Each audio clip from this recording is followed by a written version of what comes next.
hemos tenido un pequeño impasse.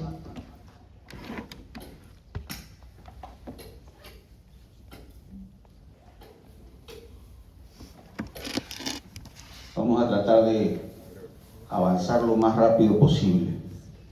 Nos habíamos quedado todavía viendo el hueso temporal.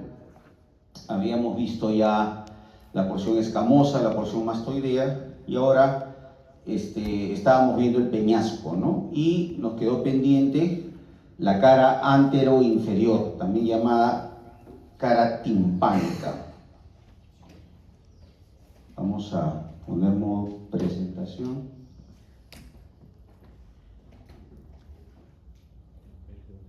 Ya. Ahí tenemos esta es una vista lateral del hueso temporal, ¿no? Ahí tenemos una línea diagonal imaginaria en donde está justo la fisura, ¿no? La fisura tímpano-mastoidea, ¿no? Que es la fisura que separa la región timpánica de la región mastoidea, o de la apófisis mastoide, ¿no? Y ahí tenemos otra línea también imaginaria, diagonal, que está indicando la fisura petrotimpánica, ¿no? Que es la que divide la región timpánica de la región del peñasco, ¿no? Ahí tenemos el orificio del conducto auditivo externo, ¿no? El orificio del conducto auditivo externo. Es el punto de entrada al oído externo.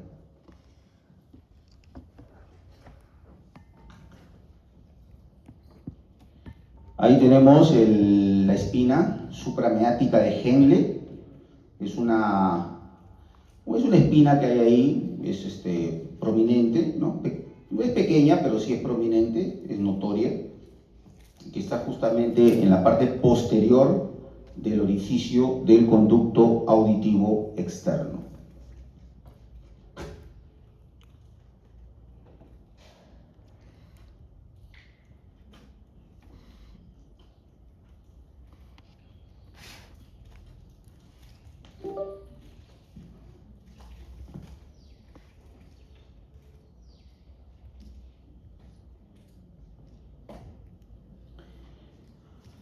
Bien, seguimos. Eso era lo último que nos faltaba para completar el hueso temporal. Ahora pasamos a ver lo que es el maxilar superior. Maxilar superior. Es un hueso de tipo cuboides o cuboideo. Ahí estamos apreciando la apófisis ascendente, que forma parte de la órbita y también forma parte de la pirámide nasal, ¿no? Forma parte de la órbita y también de la pirámide nasal. Nosotros vamos a tener una clase específica sobre órbita y también van a tener una clase con el doctor Fernando sobre nariz, ¿no? Y ahí van a hablar un poco sobre la pirámide nasal. Luego ahí tenemos el agujero suborbitario, por donde sale el nervio suborbitario, que es ya la rama terminal del quinto 2, ¿no? Es la rama terminal del nervio maxilar superior, que lo vamos a ver ahora también en detalle.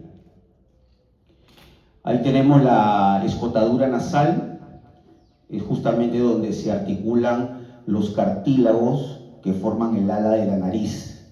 Como le digo, eso lo van a ver en su clase de nariz con el doctor Barriga, ¿ya?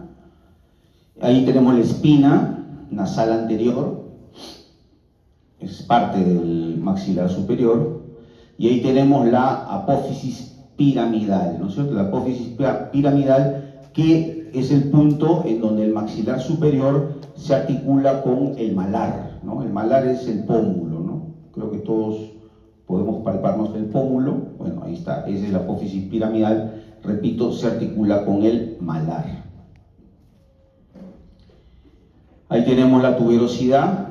Ahora que hagamos fosa cigomática, vamos a ver la importancia que tiene esta tuberosidad del maxilar superior como límites de la fosa cigomática y la fosa pterigomaxilar. Ahí tenemos la cara orbitaria del maxilar superior, que también obviamente forma parte de la órbita. Ahí tenemos el canal infraorbitario, ¿no? El canal infraorbitario simplemente alberga o sirve para que ahí discurra el nervio maxilar superior, quinto 2, y que termina aquí, pues, ¿no?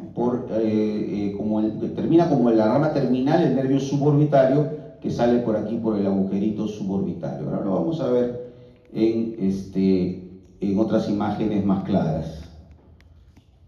Ya, esta es una vista sagital, ¿no? Un corte sagital de un solo maxilar superior.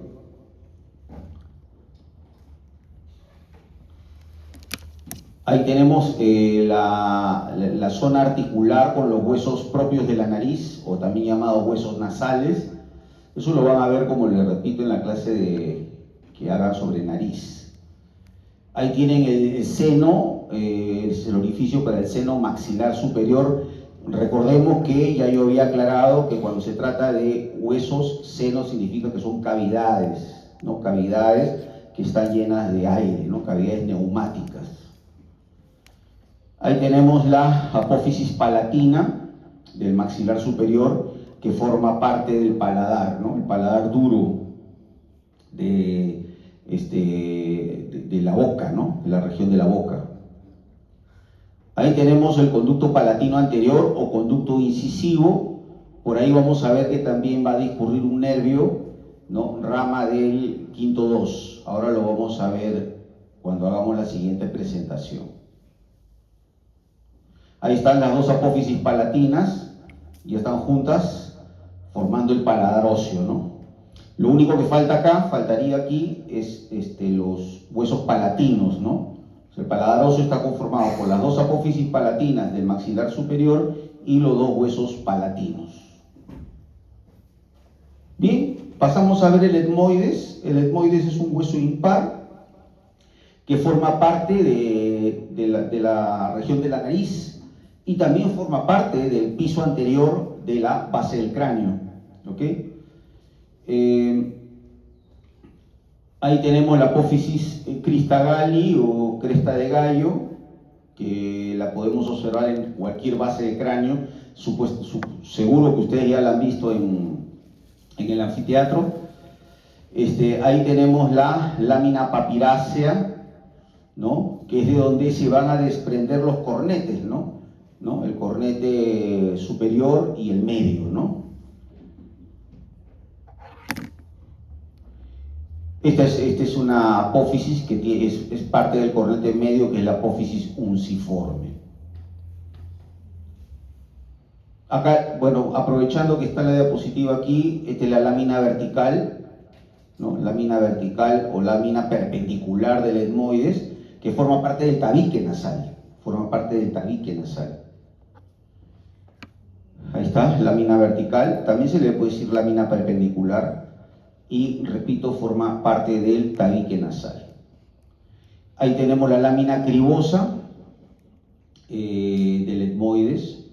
Lámina cribosa le llaman porque tiene cribas, ¿no? Tiene orificios chiquititos, y por esos orificios van a pasar los filetes olfatorios, ¿no? Recuerden de que en las fosas nasales, en el techo de la fosa nasal, vamos a encontrar el epitelio olfatorio, ¿no? Es un epitelio sensitivo que capta los olores, ¿no es cierto? Entonces los filetes atraviesan hacia la base del cráneo, y acá por encima de esta lámina cribosa, ya en el encéfalo, vamos a encontrar el bulbo olfatorio, ¿no? Ahí van a parar estos filetes olfatorios, ¿no? Es parte del primer par craneal, nervio olfatorio.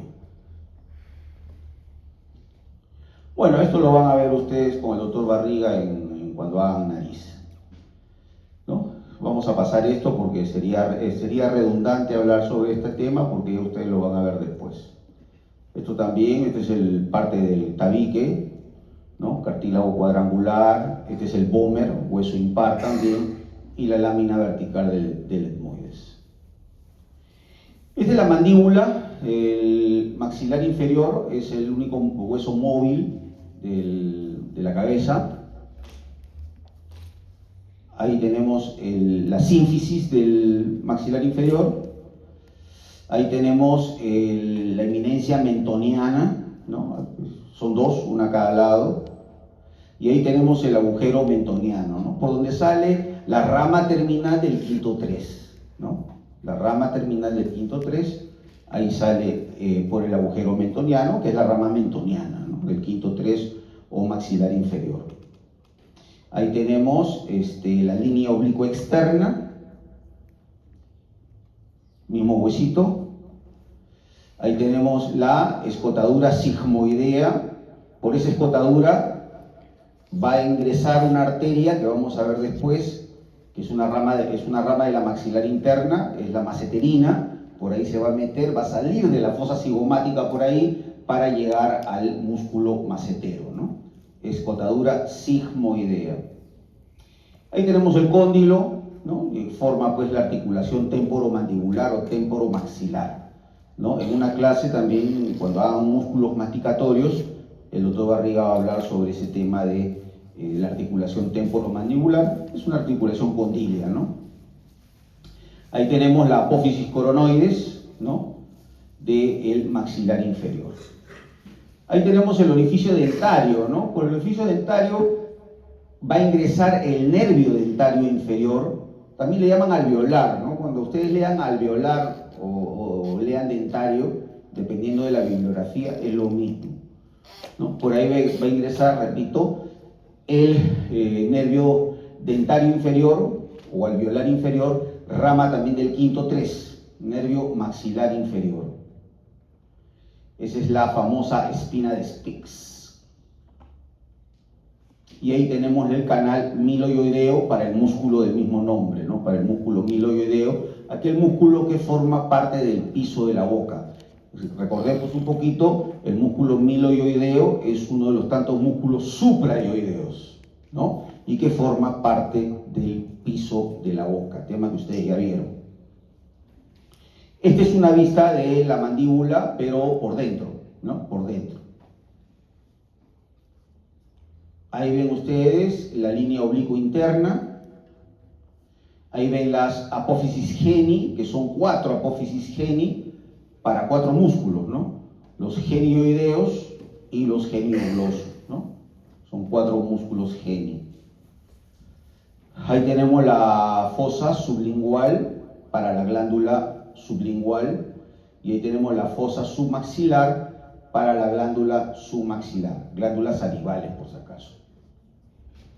Y ahí tenemos la fosita digástrica, ahí se inserta el músculo digástrico, ¿no? Que también es un músculo que ustedes han estudiado cuando han revisado la región anterior del cuello, la región supraioidea.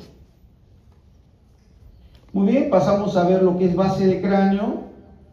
La base del cráneo está dividida en 3 pisos o 3 fosas. Se puede decir de las 2 formas, ¿no? Se puede decir fosa, se puede decir piso, ¿no? Tenemos la fosa anterior, la fosa media y la fosa posterior. Vamos a pasar a ver de una vez las fosas. Esta es una hemibase del cráneo, es la mitad de la base del cráneo, ¿ok?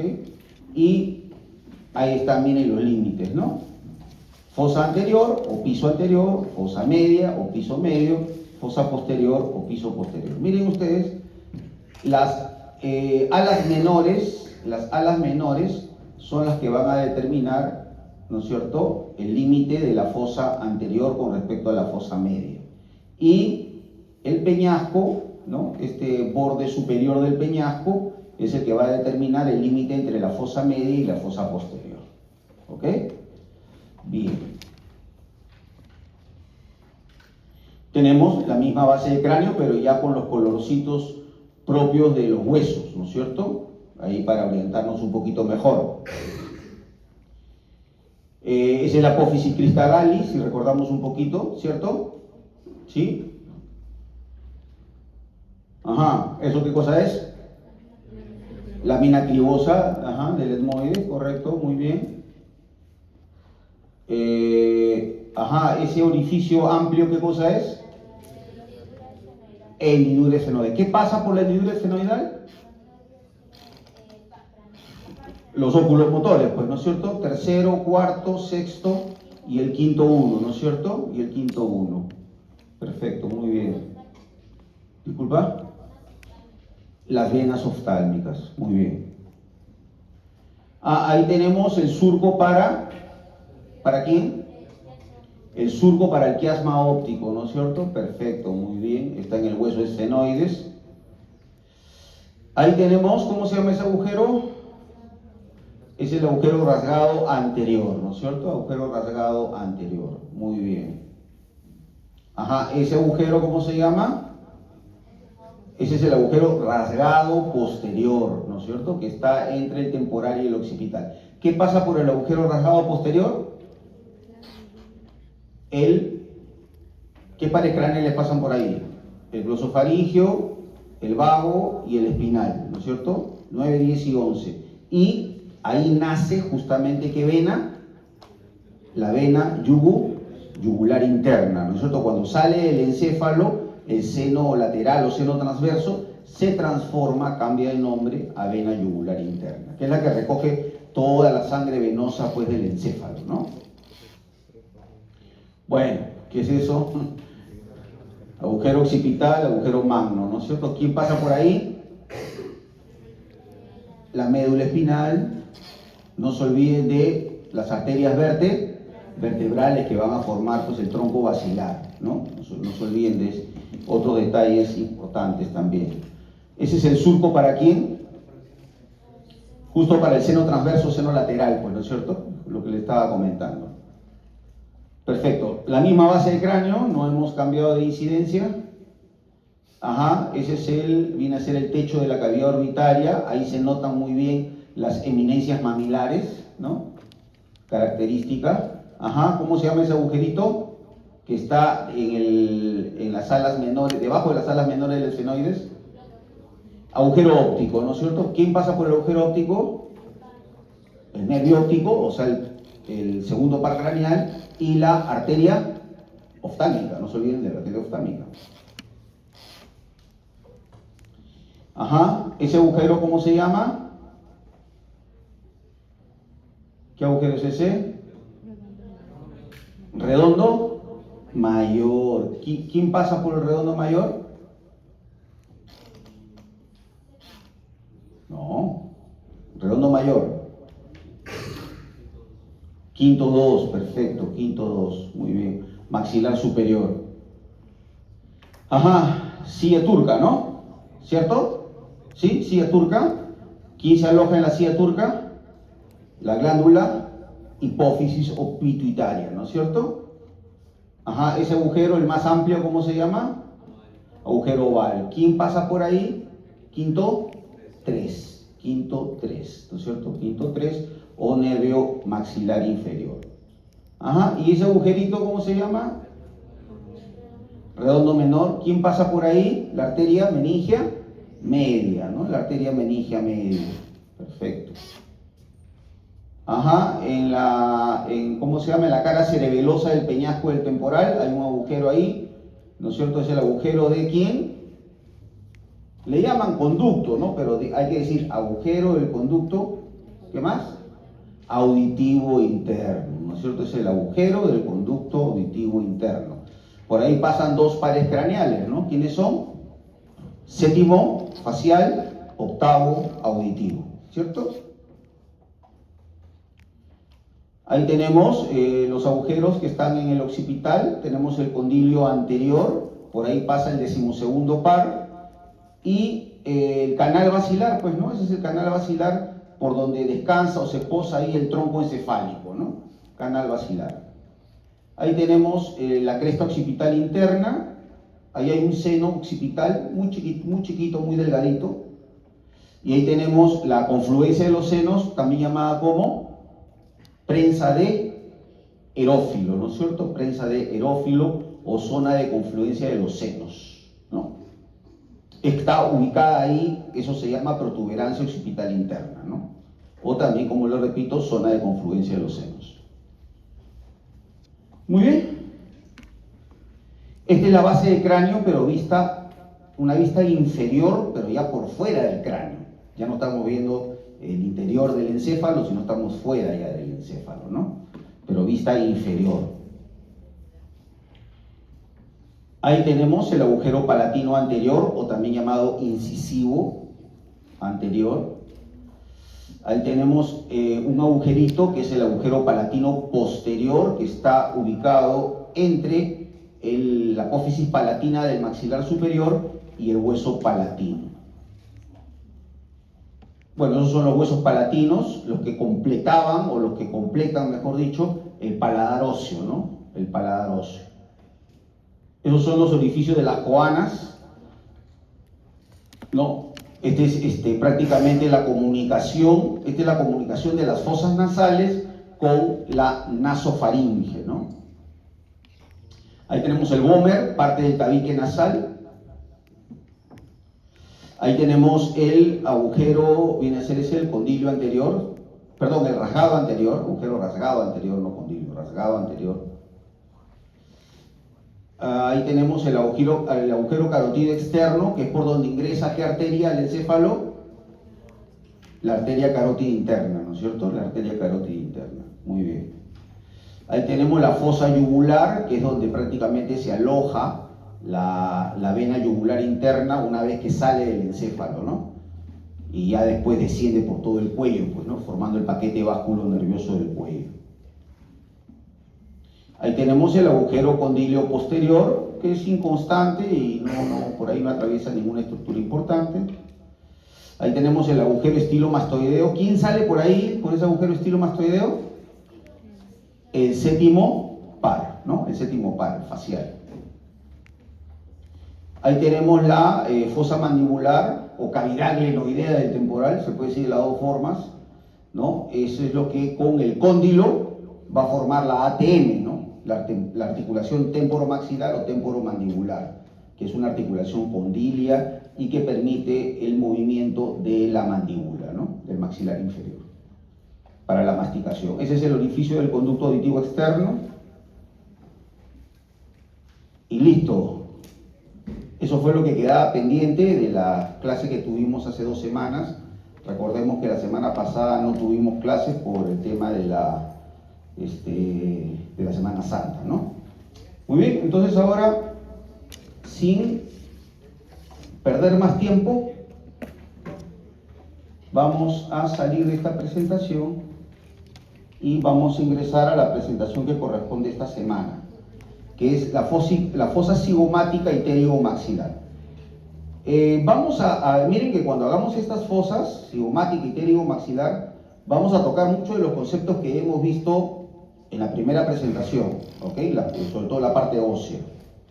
A ver, les pido máxima concentración, ¿ya? La fosa cigomática tiene límites, ¿no? Hacia arriba tenemos el arco cigomático, ¿no es cierto? Hacia abajo el ángulo del maxilar inferior, hacia adelante la tuberosidad del maxilar superior, hacia atrás el borde posterior de la rama del maxilar inferior, hacia afuera, o sea, externamente o lateralmente la rama del maxilar inferior, y hacia adentro, en la parte interna o medial, la apófisis pterigoides, ¿no?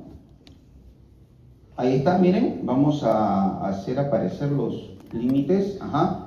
Ese sería el límite superior. ¿Qué arco es ese? Arco cigomático, muy bien. Muy bien. Ajá, el límite inferior. ¿Qué es eso? El ángulo de la mandíbula, ¿no es cierto? El ángulo del maxilar inferior. Ese es el límite anterior. ¿Qué cosa es eso?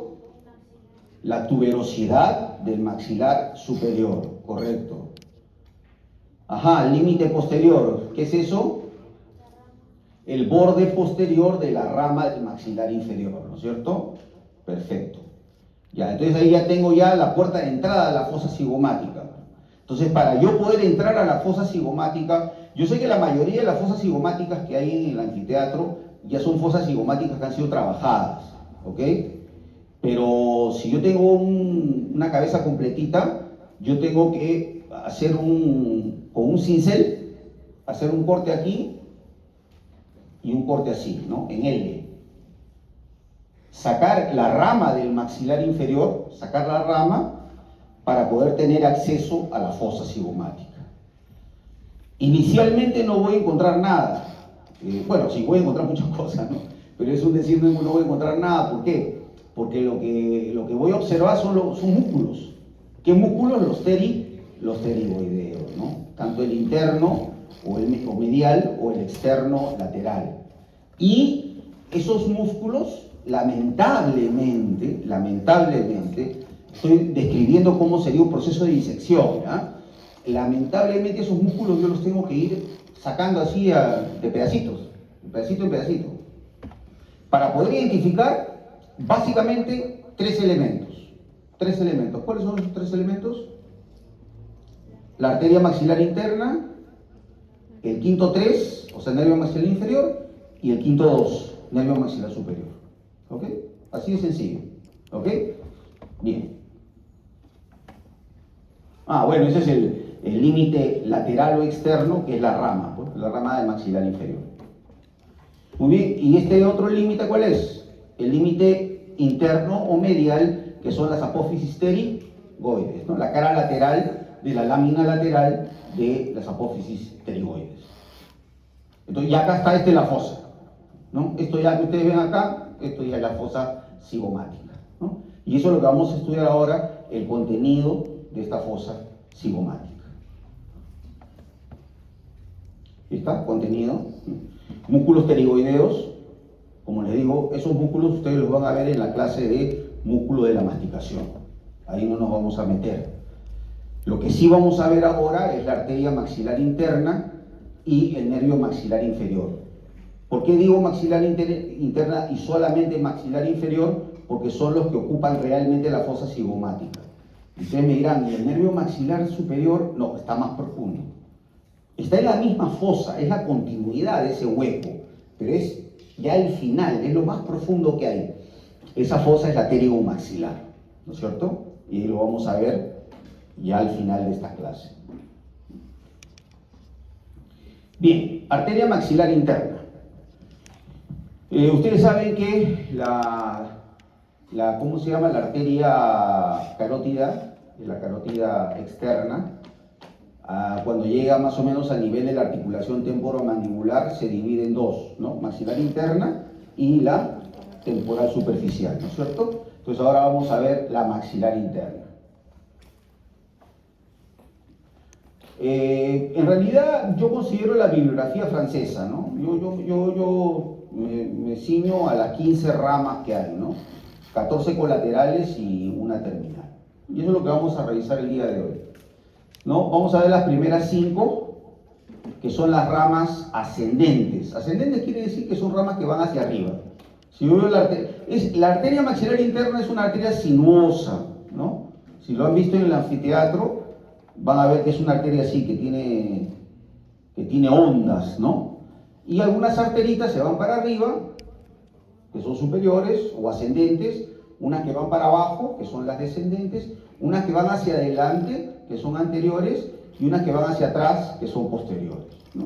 Esa es la clasificación francesa, anatomía francesa pura, ¿ok? Entonces, las ramas colaterales ascendentes, tenemos la timpánica, que se mete por la cisura de Glasser para inervar la cara interna del tímpano, ¿no? La cara interna del tímpano. Luego tenemos la arteria meningia media, que ustedes ya la han visto probablemente, y que como característica tenemos de que el nervio aurículo-temporal, NAT significa nervio aurículo-temporal, le hace como un ojal, ¿no? A la arteria meningia media, ¿no? Y que ingresa al encéfalo por el agujero redondo menor. Y tenemos la meningia menor, una meningia menor que es más delgadita, los anglosajones le llaman meningia accesoria, que ingresa también al encéfalo, pero por el agujero oval, acompañando pues al quinto 3, ¿no? Y luego tenemos la arteria temporal profunda anterior y la temporal profunda media, ¿no? Temporal profunda anterior y la temporal profunda media. Esas son las ramas ascendentes. Luego tenemos las colaterales descendentes, es decir, las que se van hacia abajo, ¿ok? Tenemos la dentaria inferior, ¿no? Que es, da una ramita para el músculo miloioideo antes de ingresar al conducto dentario inferior, ¿no es cierto? Y al final termina saliendo por el agujero mentoniano, ¿no? Con la ramita terminal que es la rama mentoniana. Luego tenemos la maceterina, esa que se metía por la escotadura del maxilar inferior, ¿no es cierto?, para ir a irrigar a el músculo macetero. Luego tenemos la bucal, que se va al buccinador, músculo que está en la cara lateral de la mejilla, y que también va a inervar a la mucosa oral. Perdón, va a irrigar a la mucosa oral. Luego tenemos las pterigoideas. Esto sí es un problema, porque las pterigoideas, algunas van para arriba, otras van para abajo, a veces son 2, a veces son 3, a veces tienen un tronco común. Hay miles de variantes, ¿ok? Pero se considera que es una rama descendente porque en la mayoría de los casos hay un tronco común para 2 pterigoideas y ese tronco común va hacia abajo, ¿ok? Entonces, por más que encontremos pterigoideas que van hacia arriba, que en teoría serían ascendentes, para términos académicos, las arterias pterigoideas se consideran como ramas descendentes, ¿no? Y la palatina superior, que ingresa por el conducto palatino posterior. Esta palatina superior no la vamos a ver de primera intención, porque es demasiado profunda. Esa la vamos a ver cuando desarrollemos fosa pterigomaxilar. ¿Ah?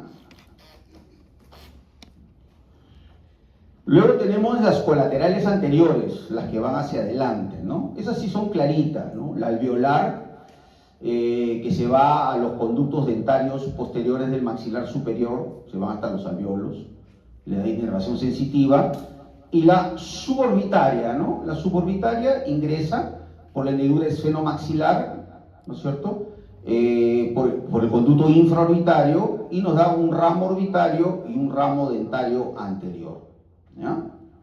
Esa es la suborbitaria. A ver, vamos a hacer un ejercicio, ¿ya? Ustedes me dicen, yo señalo la arteria y ustedes me dicen si es rama ascendente, descendente o anterior. ¿Ok? Listo. Empecemos. Esta es la infraorbitaria, miren ustedes, que se mete por el conducto infraorbitario. ¿Qué rama es? Anterior, perfecto. La alveolar superior, alveolar en sí, al fin y al cabo. ¿Qué rama es? Rama anterior también. La temporal profunda anterior, que es esta de aquí, rama ascendente, perfecto. Miren, miren cómo han hecho acá el dibujo, ¿no? Pterigoidea, una se va para arriba y por acá hay una que se va hacia abajo. Pero nosotros la consideramos ramas descendentes, ¿no? Es justo lo que yo les comentaba. Luego tenemos la temporal profunda media, que es rama ascendente, muy bien. Meningia media, rama ascendente. Meningia accesoria o meningia menor, rama ascendente, muy bien, acá está, ¿ven? Acá está como accesoria, ¿no? Después tenemos la maceterina, ¿ven? Hace un calladito, la maceterina, para poder treparse sobre la escotadora sigmoidea, hace esto, ¿no? Hace un callado, ¿no? Y ahí llega el músculo macetero. Es rama, la maceterina es rama descendente, muy bien. La pterigoidea ya hemos hablado. Acá está la dentaria o alveolar inferior, vean ustedes, ¿no? Da una ramita para el músculo miloioideo, acá está, una ramita para el músculo miloioideo, y la otra se mete al conducto dentario inferior, ¿no es cierto? Y que termina en la rama mentoniana. Y acá tenemos la... ¿dónde está? Uy, se acabó la batería, creo. Sí, no hay batería.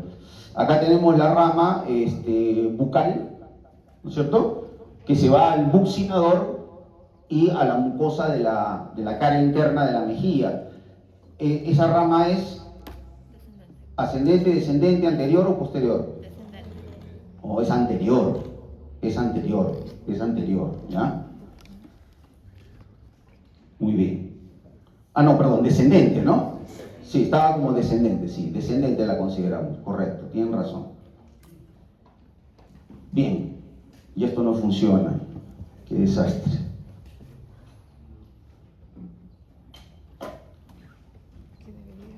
Sigamos.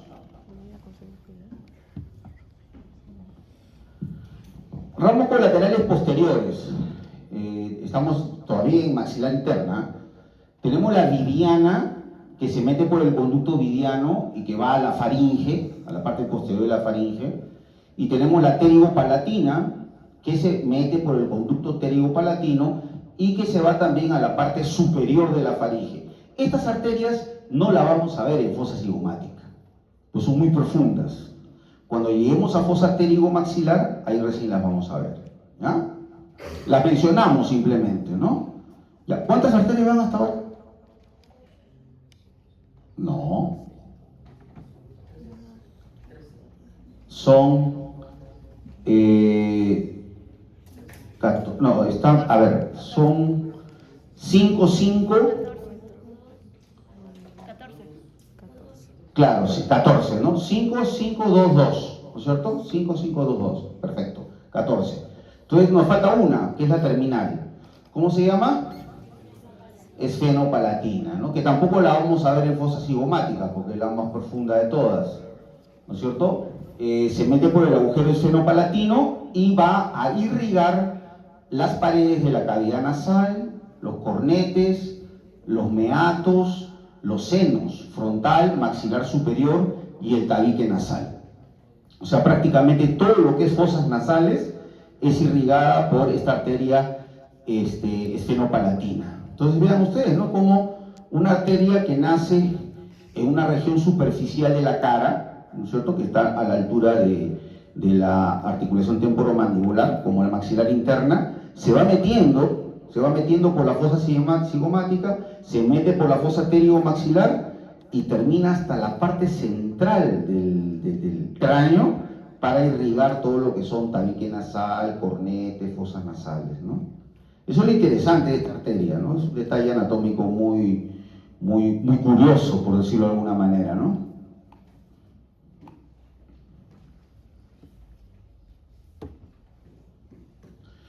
Muy bien, por favor, ¿me dicen la hora? ¿Qué hora es?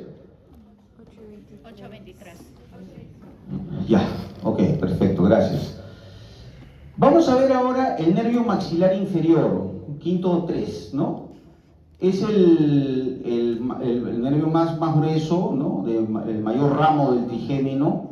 Es un nervio mixto, ¿no? Inerva los dientes, encías del maxilar inferior, la piel de la región temporal, también parte de la piel del pabellón auricular, el conducto auditivo externo, el tímpano, sobre todo la parte externa del tímpano, el labio inferior, la parte inferior de la cara, músculos masticatorios, mucosa de los 2/3 anteriores de la lengua a través del nervio lingual y la mucosa del piso de la boca también a través del nervio lingual, ¿cierto?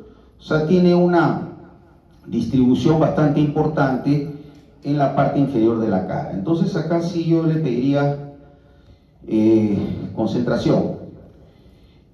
Estas son las ramas más importantes del nervio maxilar inferior, quinto 3. Tenemos acá el témporo macetérico, está en color verde. Este puntito verde, ¿ve usted? Este es el quinto 3, es un nervio grueso, como ustedes ven, que atraviesa el agujero oval. Sale del encéfalo a través del agujero oval. Y miren ustedes, acá da una primera rama, que es el témporo macetérico, ¿no? ¿Por qué le llaman témporo macetérico? Porque tiene una ramita que se va ¿a qué músculo?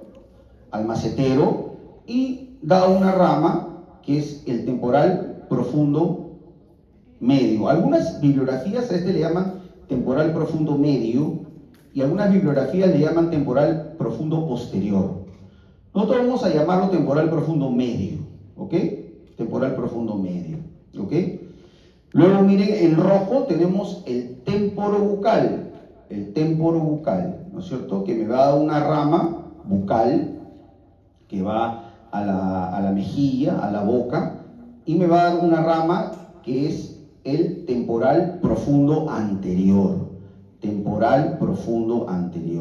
¿ok? Son ramas motoras que van a inervar el nervio, el músculo temporal, ¿no? El músculo temporal.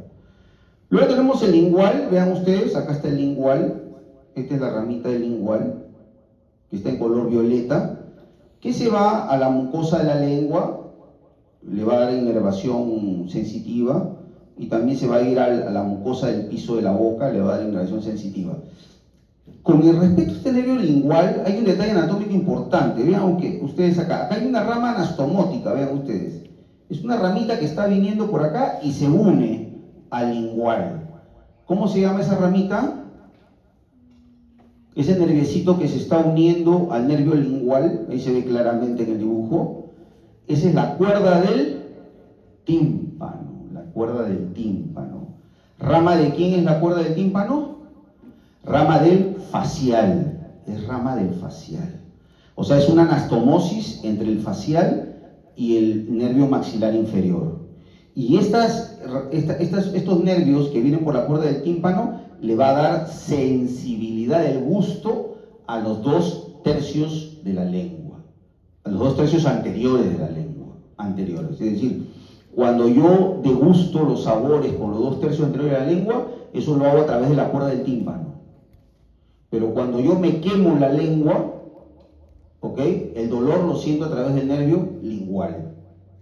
¿Ya? O sea, ahí hay una diferenciación. ¿Ok? Bien. Luego tenemos acá, en color medio celeste, ¿no?, es el dentario inferior, ¿no es cierto?, que nos va a dar, se va a meter por el conducto dentario inferior también, ¿no? El dentario inferior o alveolar inferior se va a meter por el dentario inferior, y también me va a dar una ramita nerviosa para el músculo del piso de la boca, el músculo miloioideo, el músculo miloioideo.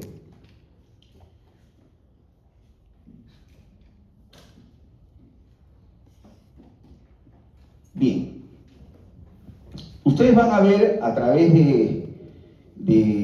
bueno, ya deben haber visto a través del curso Anatomía 1, lo están viendo a través de este curso Anatomía 2, y lo van a reafirmar en el capítulo de neuroanatomía. Es que todos los nervios, casi todos los nervios que salen del sistema nervioso central, siempre tienen un ganglio nervioso, un ganglio satélite, ¿no? Yo le llamo satélite, ¿no? En este caso, el ganglio satélite de este nervio quinto 3, maxilar inferior, es el ganglio óptico, ¿ok? Ganglio óptico.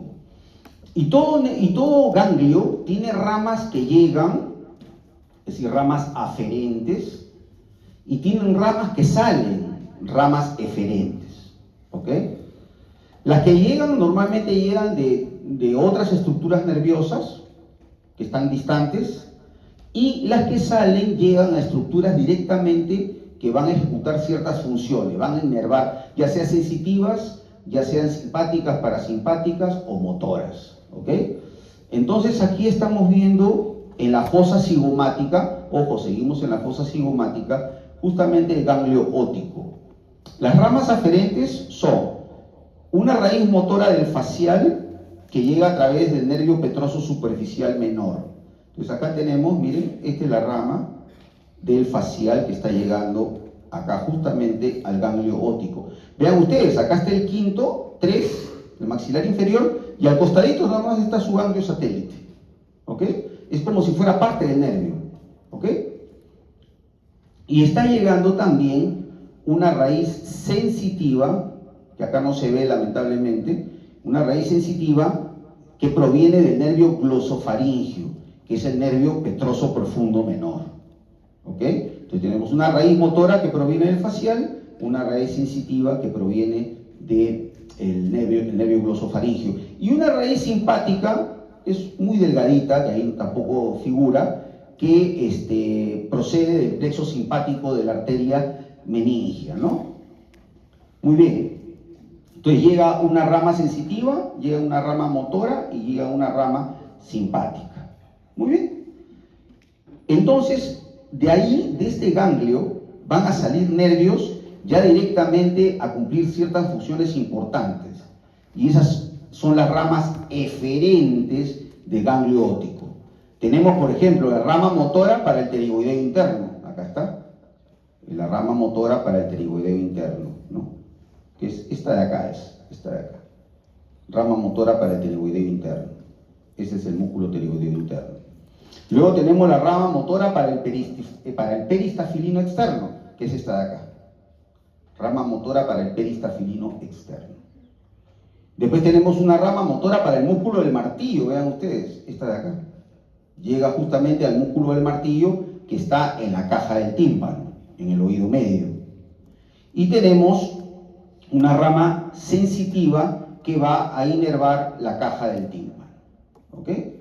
Entonces, este ganglio óptico es como si fuera parte del quinto 3, es como si fuera parte del nervio maxilar inferior, pero que se diferencia. ¿Por qué? Porque hay ramas que llegan, ramas aferentes, y ramas especiales que salen a efectuar ciertas tareas, sean sensitivas, sean motoras, y en este caso simpáticas. ¿Ok? Ganglio óptico.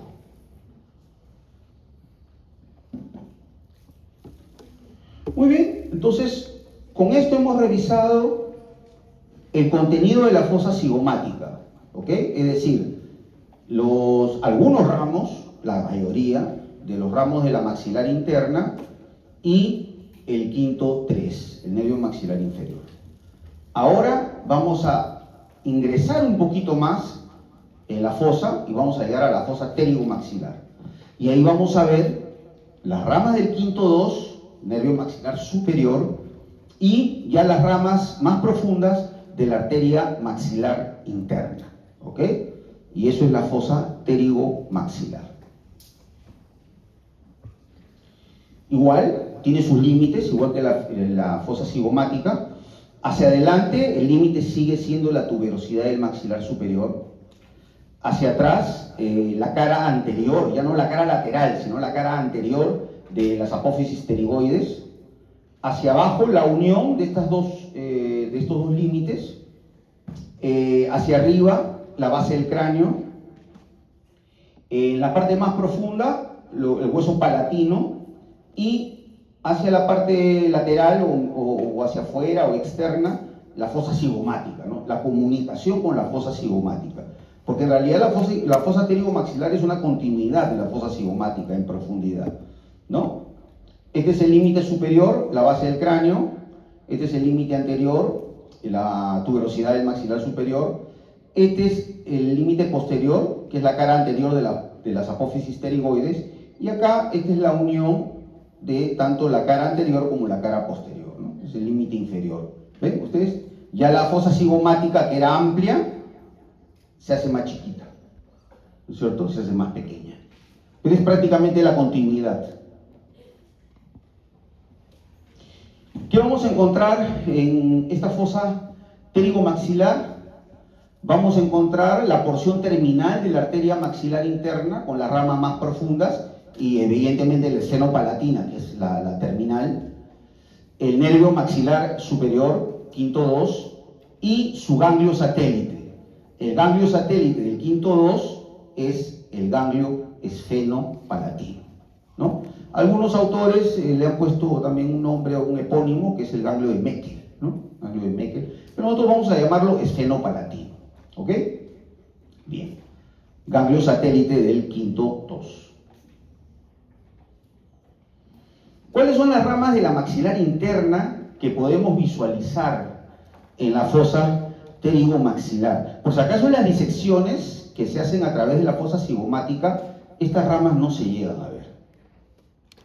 Con suerte, ustedes pueden visualizar estas ramas más profundas que están en la fosa pterigomaxilar cuando se hace un corte sagital, ¿no? Y se entra a través de las fosas nasales, se sacan los cornetes, ¿no? Un poco como que se diseca la nariz y uno puede llegar a ver alguna de estas ramas. Pero por la fosa cigomática, imposible. Imposible. ¿Ok? Entonces tenemos la arteria palatina superior, o también la llamada palatina descendente, que si recordamos un poquito, dentro de la clasificación de las ramas de la maxilar interna, la habíamos considerado justamente una de las ramas descendentes. Ahí vamos a encontrar la arteria vidiana, que se mete por el conducto vidiano.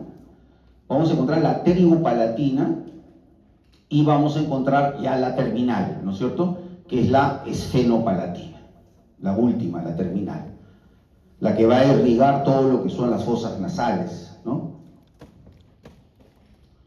Muy bien, miren ustedes, acá tenemos, por ejemplo, esta es la palatina descendente, que ingresa, mejor dicho, por el conducto palatino posterior. Esta es la palatina descendente.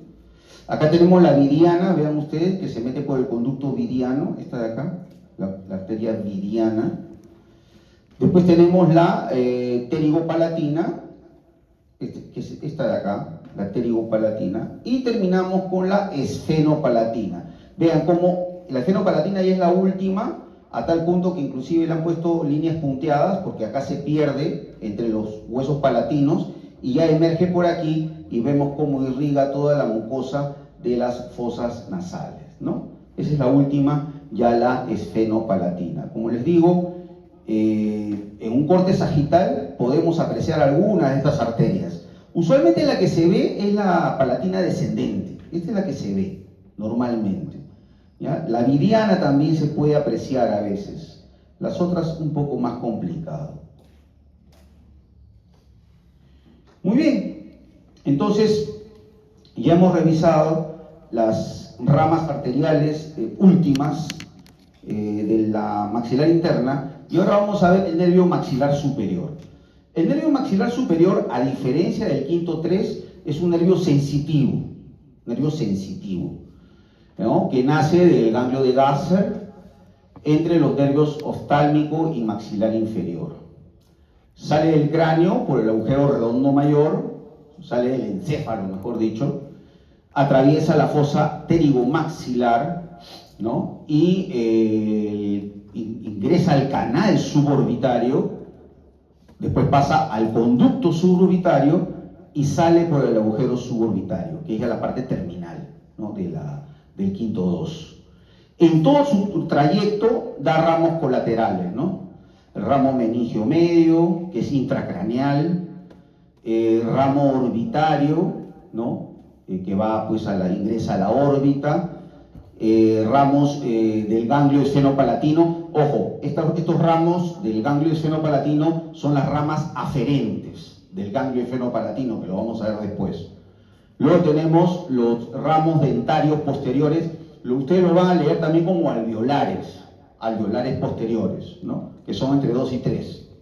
También tenemos el ramo dentario o alveolar anterior y tenemos los ramos suborbitarios, ¿ya? Todos estos dos filetes nerviosos son sensitivos, ¿ok? Muy bien, vamos a identificar algunos de ellos, ¿ya? Acá, por ejemplo, tenemos acá, no, este es el ganglio esfenopalatino, no, estamos viendo el tema del quinto 2, muy bien. Acá, por ejemplo, estamos viendo el suborbitario, ¿no es cierto? El suborbitario.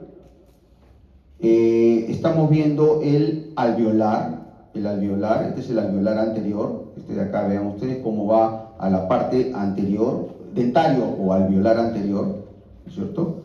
Acá tenemos el dentario o el alveolar posterior, ¿no? Y algunas consideran que hay un alveolar medio, ¿no? Pero nosotros vamos a considerar solamente el anterior y el posterior, ¿no es cierto?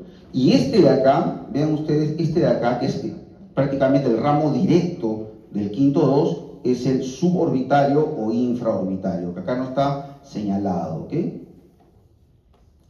Luego tenemos los ramos orbitarios,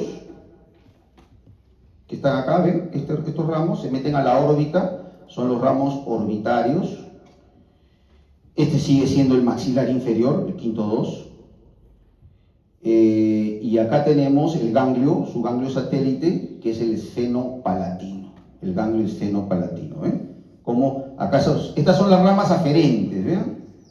¿De dónde provienen las ramas aferentes del ganglio esfenopalatino? Provienen justamente del quinto 2, del mismo nervio, ¿no? Del maxilar superior.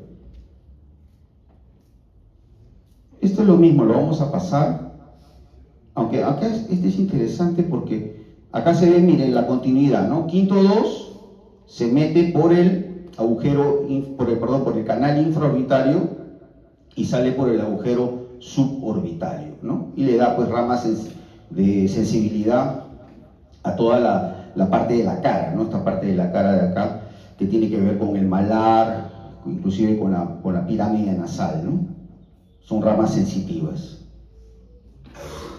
Muy bien, y acá tenemos el ganglio esfenopalatino, o como le decía, ganglio de Meckel, ¿no? Y los ramos aferentes provienen del nervio maxilar superior, que ya los vimos, acá están nuevamente, este es el nervio maxilar superior, y acá están los ramos aferentes que provienen del maxilar superior. Y tenemos el nervio vidiano, miren ustedes, que pasa justamente por el conducto vidiano, por donde también pasa la arteria vidiana, rama de la maxilar interna. Muy bien, este nervio vidiano está compuesto por el nervio petroso superficial mayor, que es rama del séptimo par facial, y el nervio petroso profundo mayor, que es rama del noveno par, ¿no? Más un ramo simpático carotidio, un ramo simpático carotidio. Esas son las tres ramas principales aferentes. En cambio, las ramas eferentes, es decir, las que salen del ganglio, tenemos el nervio pterigopalatino o nervio de Bock, que es este de acá, mire. Este es el nervio pterigopalatino que se mete por el conducto pterigopalatino o nervio de Bock. Y por el mismo conducto, ¿no? Pterigopalatino. ¿A dónde se va? Se va a la faringe, le va a dar inervación a la mucosa de la faringe. Luego tenemos los filetes orbitarios, que son estos de acá, miren, filetes orbitarios que se van a la órbita. Tenemos el nervio esfenopalatino, ¿no? Que este sería parte del esfenopalatino, ¿no es cierto? Que se va a el paladar, acá ven ustedes, van ramas para el paladar y también ramos sensitivos para las fosas nasales. Y terminamos con los nervios palatinos, ¿no? El anterior, el medio y el posterior, que están acá. El anterior, el medio y el posterior, ¿no?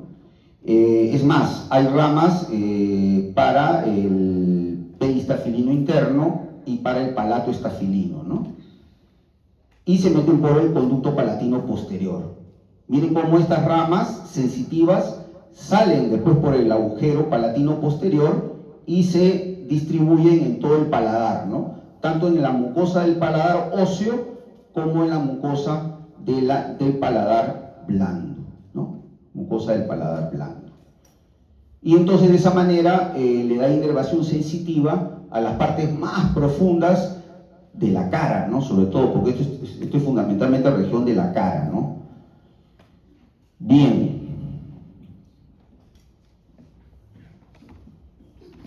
¿Tienen hora, chicos? Ya.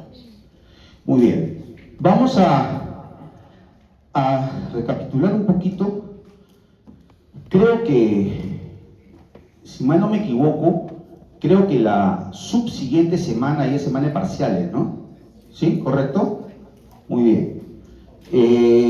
Las clases que quedan para el examen parcial, o la clase que queda, mejor dicho, no las clases, no, la clase que queda, que será el próximo jueves, la va a dictar el doctor Barriga, y en lo que a mí concierne, yo he dictado en esta primera parte del curso, yo he dictado la región del cuello, la región anterior del cuello, la región visceral, mejor dicho, del cuello, la región visceral, y he dictado la región de la nuca y prevertebral, ¿no? Son dos presentaciones.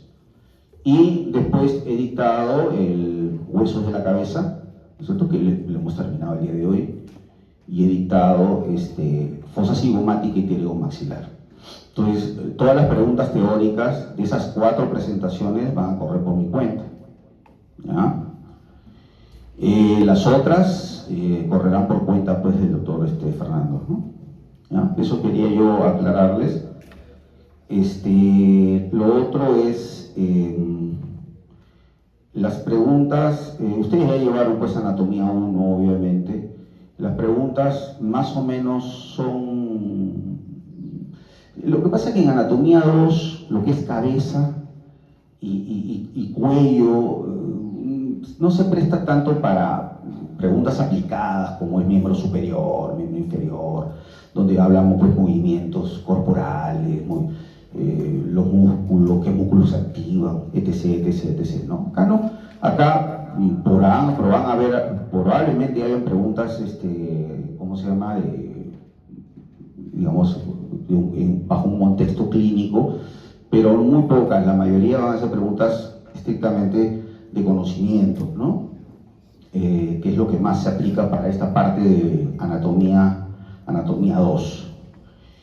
Ya terminado la semana de parciales, ya probablemente empecemos con ya la última parte de lo que es anatomía 2, ¿no? Que viene a ser aparato de la visión, ¿no? Que esa clase la dicto yo, y aparato auditivo, ¿no? La audición, ¿no?